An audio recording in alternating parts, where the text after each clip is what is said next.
in a segregated and dedicated fund. It cannot be spent on the party. According to FEC rules and all that, you got to spend it on the recount.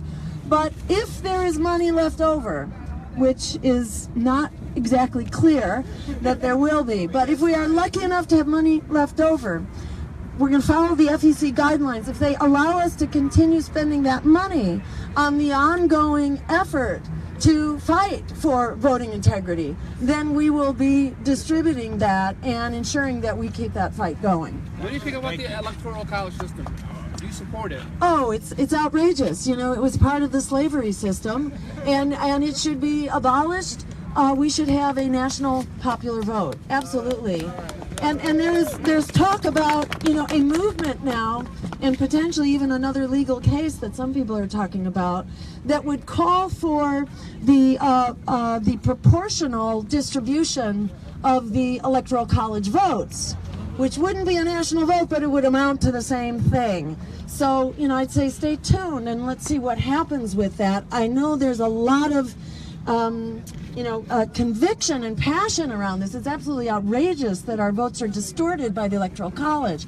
So there is a fight that's going to go on, and that's absolutely part of democratizing our elections. Whether it will happen in time for this election, you know, that's a steep hill to climb, but I think this is a fight we got to fight. One more question. What's the status of the recounts in the other states, and where are you headed to after this? Great. So after this, I'm going to Wisconsin.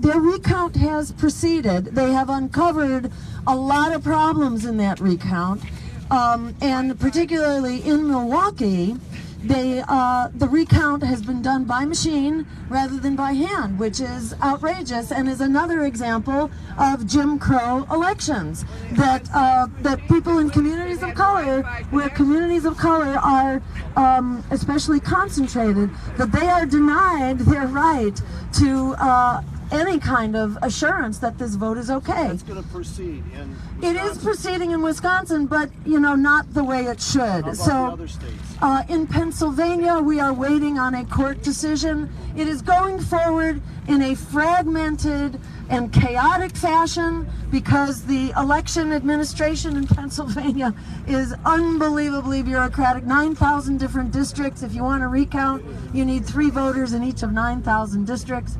It's like unbelievable, a very hot mess as well. So some of those districts are proceeding as districts, but it's very piecemeal. We were fighting for a statewide recount. That's now in the hands of a federal court, and we're waiting for a ruling on that. From Boston? Or where? Yeah, I'm from outside Boston, and we're going to keep fighting. You know, I think this recount effort, this 3-state recount, has really reflected how deep and systemic this crisis is in our votes. And, you know, President Obama yesterday, you know, called for investigating hacking and its impact on the integrity of our election. Well, let me just say, you don't have to go halfway around the world to find threats to the integrity of our elections. Thank you. We've got evidence of that all around us, mountains of it, trash cans of it, and we need to start standing up to fight right now all the ways that our voting system is distorted by Jim Crow, by hacking, by tampering, direct tampering. You don't have to do it through cyberspace. You can directly tamper with these machines, and by human error and machine error. Let's not just have a fragmented look at the threats to the integrity of our elections. Let's have a full look at the threats to the integrity of our elections. Thank you. Thank you so much. Thank you, Jill.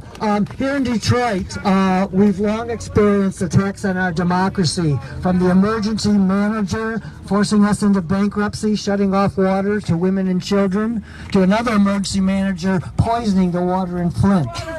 From our own political prisoner, Reverend Pinckney, in jail here in Michigan.